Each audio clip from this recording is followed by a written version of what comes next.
Man blocks woman at ATM, doesn't know dog is a cop. The sick feeling exploded up her throat, and the rush of adrenaline commanded her to run away. It was like living one of her worst nightmares, and this mysterious dark figure was the central villain. He was far too close, and his quick pace and direction matched hers. This was bad. There was only one thing to do.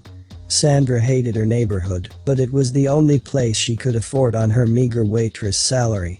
There were two things that made her feel even remotely safe at home: the long line of sturdy locks down her reinforced steel door, and her German shepherd, Bear. He was her massive fluffy savior.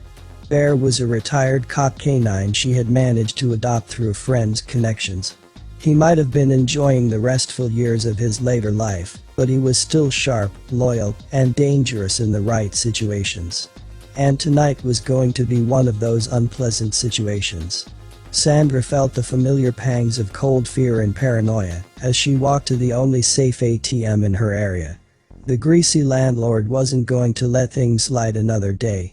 She had no choice but to take Bear and try to avoid the darker spots that were notorious for crime. The first unsettling hurdle appeared around the corner. A group of guys perched on a doorstep, drinking and commenting loudly on the even louder music that was keeping the entire block awake. They were big, marked, and unabashedly armed.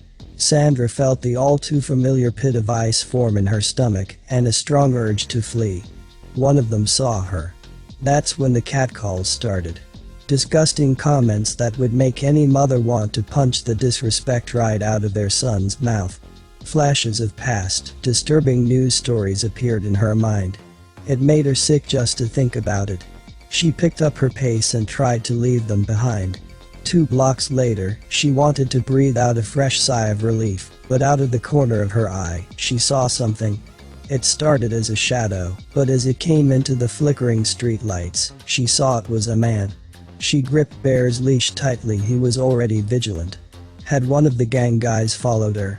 Sandra fought back the bile welling up her throat and walked as fast as her legs would carry her toward the corner gas station and ATM. By the time she stood in front of the keypad, it was clear the man was indeed shadowing her. Panic set in and there was only one thing left to do. The tall, scruffy man came close, hovering near the gas station door and far too close for comfort. She could smell his pungent cologne and waft of cigarettes from his leather jacket. Everything that happened next happened from terror and pure reflex. She turned, eyes hard, and uttered one life-saving word. Protect. Bear's training already had him on guard, but he instantly switched to attack mode. He squared himself to the tall man, lowered his head, and let out a long, deep growl and imposing bark. The man looked up from his phone and jumped back in surprise. Sandra could see him clearly now. He was older, much older than the drinking guys. He had the appearance of a weathered biker. He looked between a terrified Sandra and the intimidating police dog that was ready to go for the throat at any moment. He took a few more steps back and raised his hands in submission. "Sorry, little lady. Didn't mean to startle you." He waved his phone. Just distracted. It wasn't enough to let her take Bear off alert, but a fraction of the fear melted away. "You shouldn't follow a girl like that," she snapped. He nodded his head and then said something surprising. He agreed and apologized. He was only there for the same ATM. It was too easy sometimes to forget that not everyone walked around feeling safe.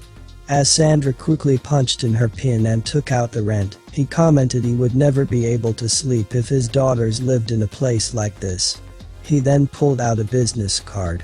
It turned out the guy was a bike repairman. She politely declined his offer to walk her home, but something inside her told her to keep the card and his other offer to call if she ever needed help. You never know.